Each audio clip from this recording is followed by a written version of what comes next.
আলহামদুলিল্লাহ, আমার আরেকটি খুশির সংবাদ আপনাদের সবার সাথে শেয়ার করছি। সেটা হচ্ছে আমার মরিচ গাছে মরিচ চলে এসেছে। অনেক অপেক্ষা করে গাছটা যত্ন করতে করতে অবশেষে আল্লাহ আমাকে এই দিনটা দেখালো যে আমার গাছটা যত্ন সহকারে করার পরে দেখেন মরিচ এসেছে। এটা হচ্ছে আমার গাছের দ্বিতীয় মরিচ। প্রথম মরিচটা আমি একটু পরে দেখাচ্ছি। দ্বিতীয় মরিচটা হঠাৎ করে আজকে সকালবেলা আমি যখন চেক করলাম তখন দেখি এই মরিচটা হয়েছে। আর পুরোটা গাছে কিন্তু ফুল দিয়ে ভরে গেছে। প্রত্যেকটা দিন আমি সকালে ঘুম থেকে উঠে এই গাছটা দেখতে চলে আসি, এই বারান্দায় দেখি যে মরিচ হয়েছে কি না। যেহেতু ফুল হয়ে সব ঝরে যাচ্ছিলো তাই আমি আশা একটু কম রেখেছিলাম যে ঝরে যাচ্ছে, মাটিতে মনে হয় জোর নেই, সেই জন্য তো ভালো মতো পানি দিচ্ছি, সার টার দিয়েছি এটার মধ্যে। আমি এখন আপনাদের দেখাচ্ছি যে এই গাছটার মধ্যে সামনের দিকের গাছটা একটু পরে দেখাই। প্রথম যে মরিচটা হয়েছিল সেটা দেখাচ্ছি। এই যেটা কিছুদিন হয়েছে, এটা আমি এর আগে ভিডিও করিনি, দেখাইনি।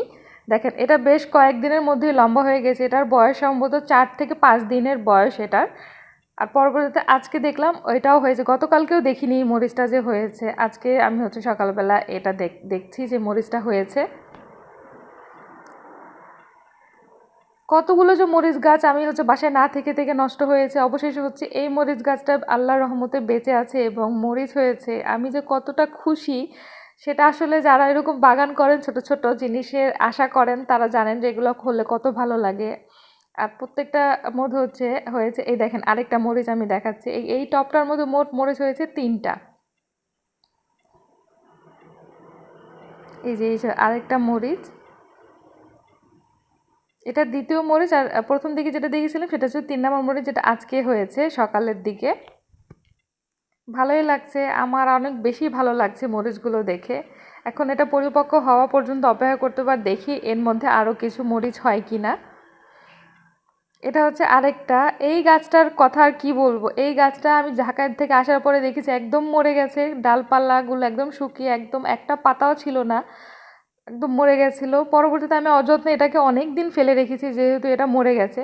পরবর্তীতে একদিন আমি সবগুলো গাছে যখন পানি দিচ্ছিলাম তখন আমি এটার মধ্যে এক বালতি কেন জানি মনে করে এক জগের মতো মানে পরিমাণ মতো আমি এটার মধ্যে পানি দিয়েছি।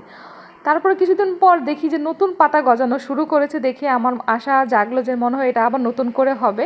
সেজন্য আমি এটাতে প্রতিনিয়ত পানি দিলাম, যত্ন করলাম। আর দেখেন মাশাল্লাহ করে ওই টবটার মধ্যে যে গ্যালানটার মধ্যে আমি লাগিয়েছি গ্যালানের মধ্যেও কত সুন্দর করে গাছটা বড় হয়ে লতা পাতা ছড়িয়েছে, দেখে খুবই ভালো লাগছে। মানে দেখেন মরা গাছটাও কিভাবে যত্ন নিয়ে ও হচ্ছে জীবিত হয়ে গেছে এমন। পরবর্তীতে মরিচ কত বড় হলো, আর কিছু মরিচ হয়েছে কিনা সেগুলোর আপডেট আবার পরবর্তীতে জানিয়ে দিব। আজকের ভিডিওটা আশা করছি ভালো লেগেছে, ভালো লাগলে একটা লাইক করে দিতে পারেন। আল্লাহ হাফেজ।